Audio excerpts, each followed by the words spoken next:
उत्पत्ति के तीसरे अध्याय की आपकी यहाँ व्याख्या बहुत ही स्पष्ट और सटीक है।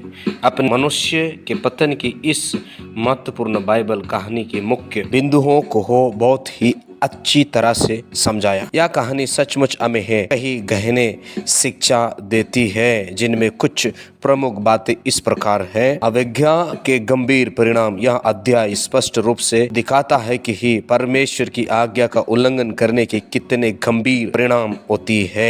आदम और हव्वा ने एक साधारण आज्ञा का पालन नहीं किया और इसके परिणाम स्वरूप न केवल उन्हें अदन की वाटिका से निकाला गया, बल्कि पूरे मानव जाति पर पाप, मृत्यु और दुख का प्रभाव पड़ा है। पाप का प्रकाश और उसका यह अध्याय पाप के संसार के प्रवेश को दर्शाता है। सर्प ने चालाकी से परमेश्वर के वचन पर संदेह उत्पन्न और मनुष्य को प्रलोभन किया। यह हमें सिखाता है कि पाप अक्सर हमें आकर्षित और वचनीय लगाता है, अतः यह हमें परमेश्वर से दूर कर देता है और दुख लाता है। जिम्मेदारी से बचना। जब परमेश्वर ने उनसे जवाब मांगा तो आदम ने हव्वा पर और हव्वा ने सर्प पर दोष मनुष्य के जिम्मेदारी से बचने की एक स्वभाव को दर्शाता है। यह दिखाता है कि हम गलती करते हैं तो अक्सर हम अपने ही गलती स्वीकार करने के बजाय दूसरों को दोष ठहराने की कोशिश करते हैं। परमेश्वर का न्याय और दया भी ही परमेश्वर ने उनकी ही अवज्ञा के लिए दंड दिया, फिर भी ही उनकी दया और प्रेम भी ही प्रकट होता है। उन्होंने ही आदम और हव्वा के लिए काल